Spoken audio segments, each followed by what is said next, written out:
First of all, thanks for joining today's session. A couple of days ago, I received a question from one of the students of JPDocu School of Technical Writing, asking for more information around how to write functional documentation and eventually examples around functional documentation. So in the next half an hour, I'm going to talk exactly about that.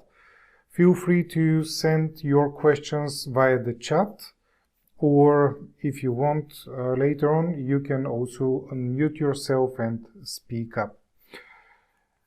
Now, before we begin the actual content, just a note of caution. This meeting is being recorded. I intend to share it afterwards with students, so publicly shared. If you do not accept that, feel free to leave the call now. Otherwise, your voice, names, appearance might be captured, right, in this sharing.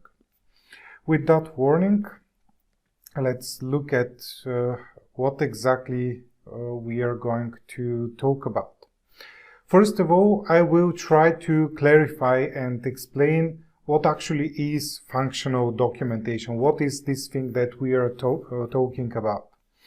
The second thing we are going to look at is a couple of examples that I've found out, which in my opinion represent good enough, kind of acceptable functional documentation that can serve as a basis for you to look at and decide, is that something I want to really focus on and write. And in the end, I'm going to share with you my own strategy, or one particular strategy you can go for about how to write this information so that you end up with something meaningful and useful in the end, like a step-by-step procedure you can follow if you still wonder after all of these examples how to approach functional documentation development yourself. So stay with me. I hope you will find this interesting and relevant for your work. Now, first of all, let's take a look at a small definition around what actually functional documentation is all about. And when we speak about functional documentation for end users, what do we mean by this? Well, here I've tried to create a summary for you, an explanation about my definition of functional documentation.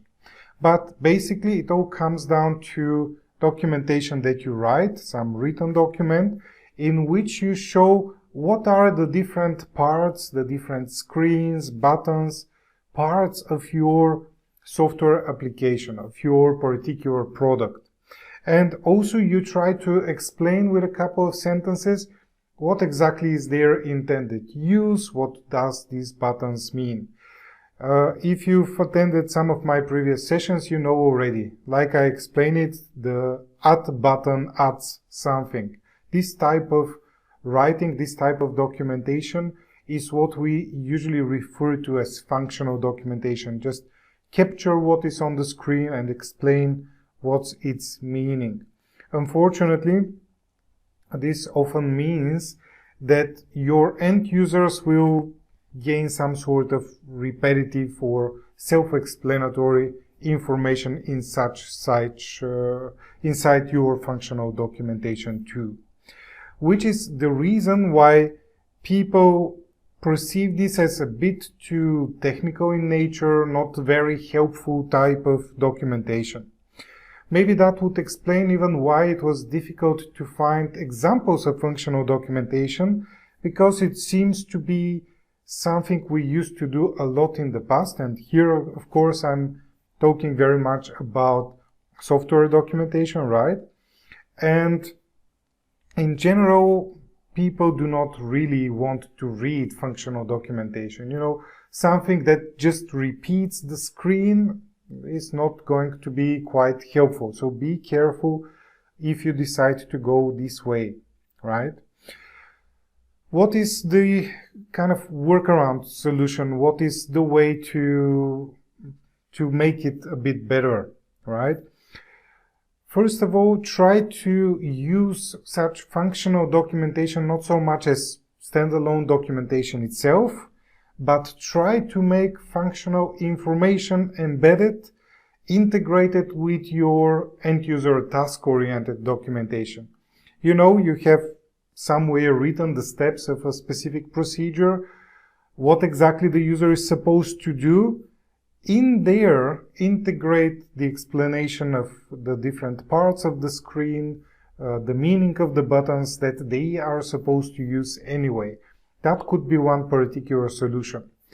And the even much better solution is to be an active part, an integral part of your software development process, in which you contribute such functional documentation as a part of the user interface itself. What does it mean?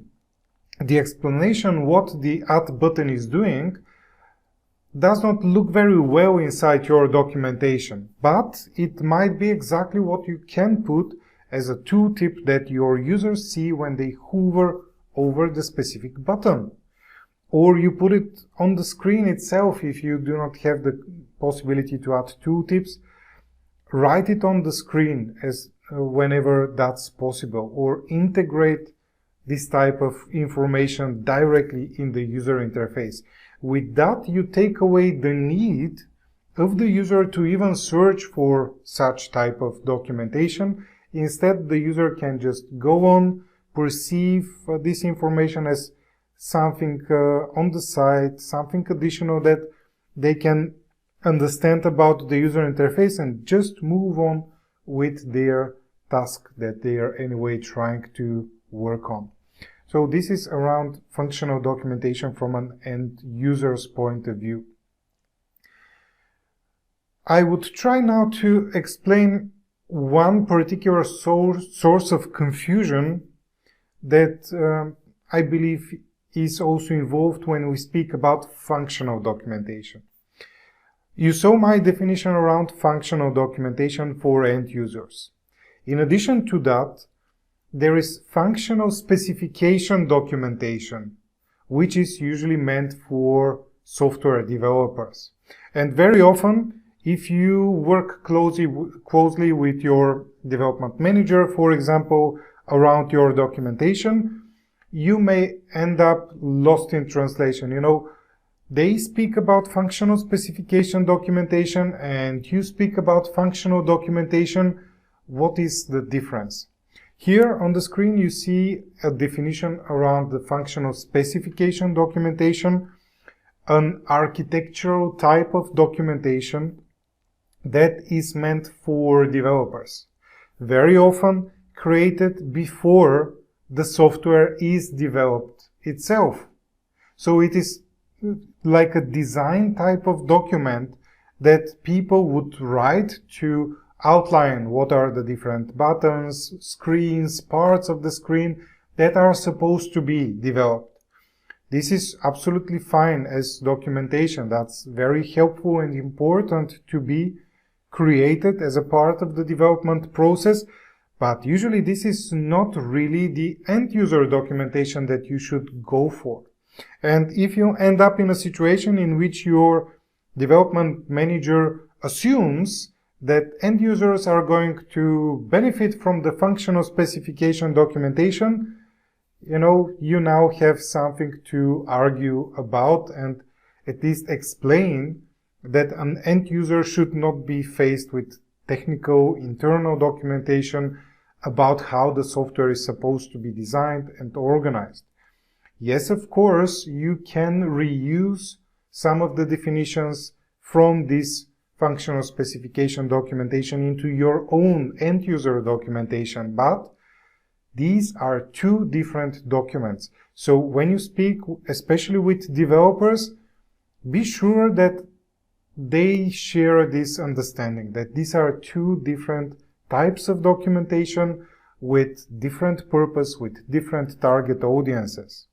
And of course, the end users should not be confronted with a technical documentation that is intended only for your developers, right? Now, let's look exactly as to what is functional documentation all about. Usually this type of documentation is suitable for those people who are just getting started with the product. Maybe they are not sure about the different parts of it, the definition, the terminology that you use in your documentation, in your software. The first users who experience your product, they're trying to understand what do they see right in front of them before they begin to even use your software. This type of information will help these users to find their way through your product, especially if you have software which is with screens that are constantly changeable, modifiable, with some personalized aspects of it. Maybe this is going to be even more important for your target audience, for end users, right? Just to see what's the meaning of the different parts that they see on the screen. And of course, functional documentation is something that you normally very often see with physical products, not in the world of software so much. But if you have to draw diagrams and explain and give definitions of the different parts of your product, the meaning of the buttons, and this all needs to be printed out on a piece of paper, of course, this type of documentation is much more relevant and useful for your end user. In the software development world, however, we tend to stay away from functional documentation. You know, these are different worlds, different environments, and different types of products you have to document.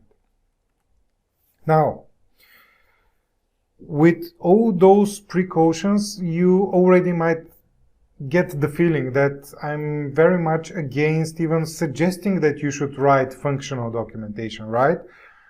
But, you know, it's easy for me to say, maybe you are not exactly in the situation to choose whether you should be writing the functional documentation or the task-oriented documentation.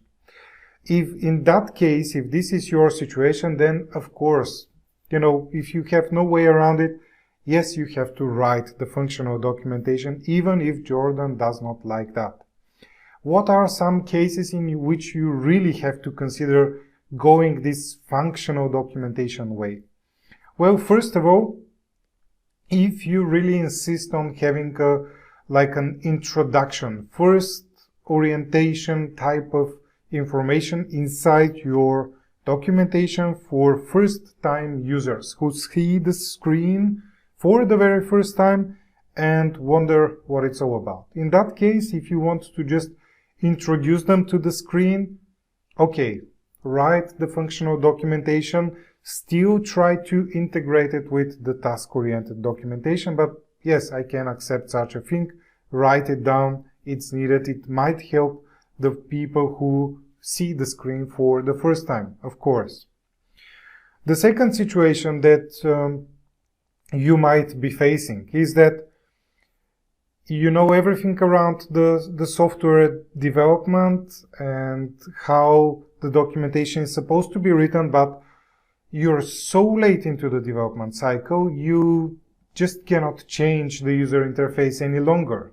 Like I suggested, you know, you can't just integrate it there because you have to deliver in a couple of days. You know, there's no room for moving around that situation. You just have to fix the software with documentation means. Sometimes functional documentation is really needed to provide the so much needed explanation, what is this button or screen doing, if you can't really change it on the software itself. A third situation in which you might really have to go for functional documentation is when simply the technology that is used for development does not allow you to integrate this information. There are, for example, situations in which specific screens or technologies cannot support, for example, a tooltip, or you cannot integrate a link in a specific place inside the user interface. It's possible. Sometimes technology comes with its own limitations.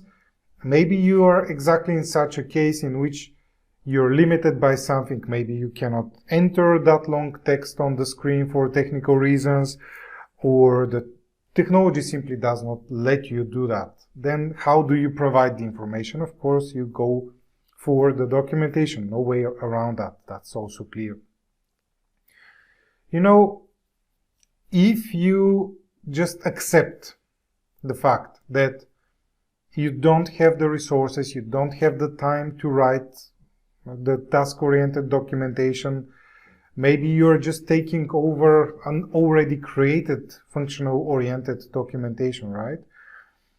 If you are ready to accept that people will then come back to you with feedback, which would say and refer to your documentation, oh, this is low-quality documentation, it's not helpful, it doesn't explain how to use your software.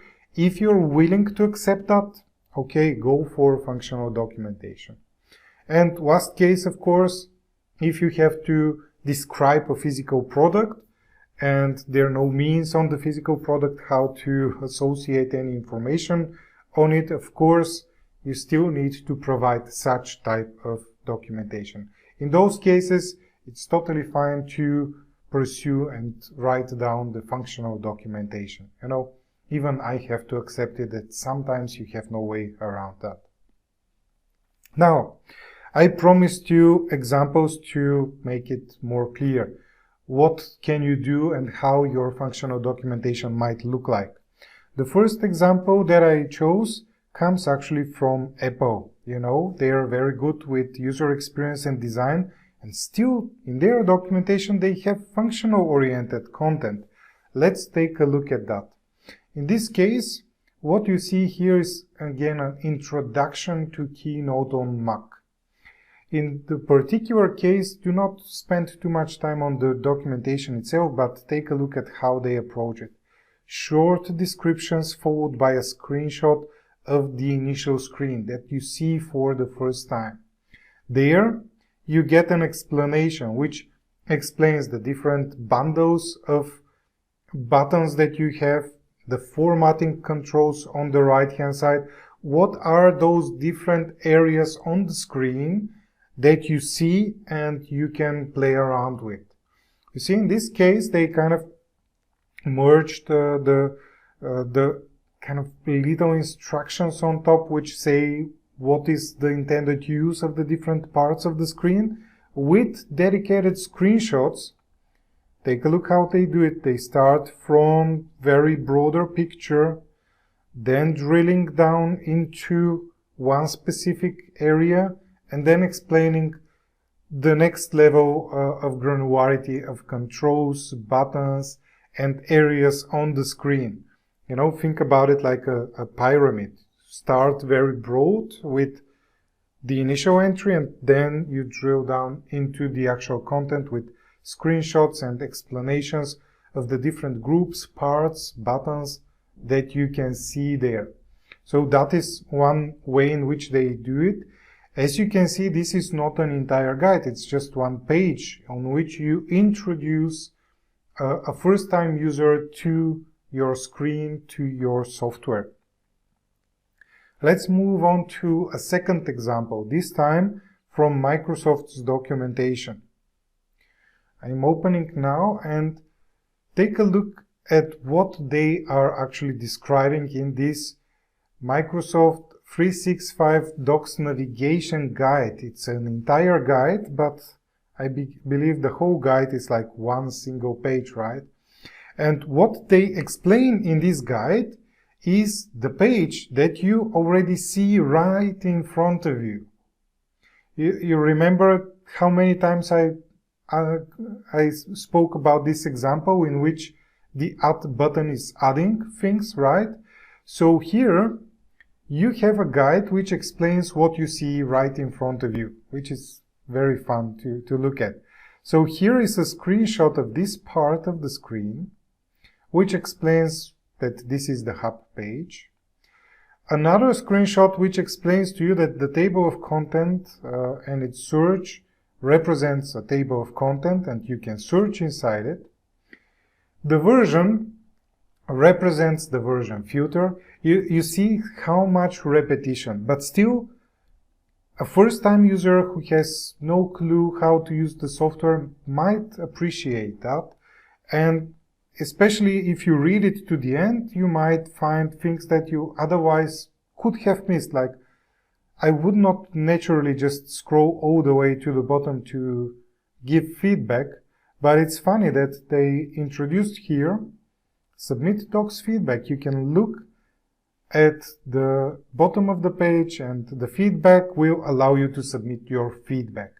So this is again a slightly different strategy. They didn't start with the screen itself. So you are already in the software. The screen itself is what we see right now. that was a little bit even confusing if you ask me personally.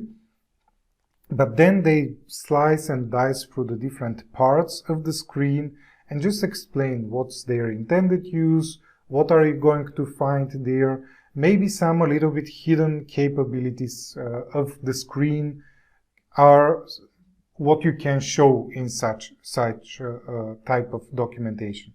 And again, this is their, as they call it, navigation guide, a single page just to collect such type of information and guide the first-time users. Okay, so these are two examples of how such documentation may look like. The third last example that I want to show you is related to an on-premise type of product. Those of you who work with me on the Data XML courses, you know the Oxygen XML Author as our Data XML editor too, right? What you see here on the screenshot is a particular thing that they use to combine together this functional type of documentation with their standard task-oriented documentation. I'll try to open it on the tool itself. So the first thing to look at is they have this dynamic help view, which allows you to see what's in the documentation depending on the location where you are in the software itself. So I'm now in the preferences in the global screen, and the dynamic page automatically shows me the global preferences documentation. This kind of very function-oriented explanation. Automated version checking. If this option is selected, it will check for the new version on startup. Wow. You know, this type of explanations is the reason why people say, you know, why did you even have to write it? It's kind of self-explanatory. But I wanted to show you the other use case in which, let's say, you go and you want to see, let's say, file type. And in this particular case, when I'm on file types, now I don't see an explanation around what the new button is doing. You know, new is new, edit is edit, delete is delete, right? So let's say here under external tools reference, same story. You know, what exactly are these buttons doing? In this case, you see the two tips do not show the information that is really needed. And inside the functional documentation you are having, you can introduce the different buttons and provide the information that is needed. You can use this information as a source, you know. Let's try to move again here. For example, here on this screenshot, it says the new adds a new external tool to the list. This is what the new tool is doing. Obviously, they didn't have the development resources, capacity, I don't know why, to put this information as a tooltip directly on the screen. In this case, you still have this functional type of information inside your document. And when they synchronize it dynamically with the screen, you get a bit closer to the desired user experience in which you really can guide the user, provide kind of confidence what they see on the screen, and use the documentation at the same time. So this is how they did it here.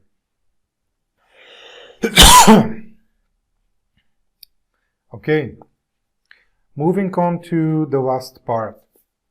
I promised you a strategy for writing functional documentation. We already covered how Apple is doing that, how Microsoft was doing that, and what we saw with a standalone tool like Oxygen. If you now are sitting alone and you have to write your functional documentation, start with the very first screen. Maybe take a screenshot that shows where you are on this particular screen as a starting point. Describe its different parts, different pages, tabs, their different areas that are shown on the screen, and what is their intended use, like what do you plan to use these parts for. Be clear what the user see on the screen, show it with an arrow maybe in the screenshot with a brief explanation, and whenever possible try to do your best to embed this information in a smart way directly in the user interface where it's needed. You saw already a couple of examples how you can do that. And of course, if possible, stick with the task-oriented documentation. Do not leave your end users only with the functional documentation. They will much more appreciate the task that guides them through using your software.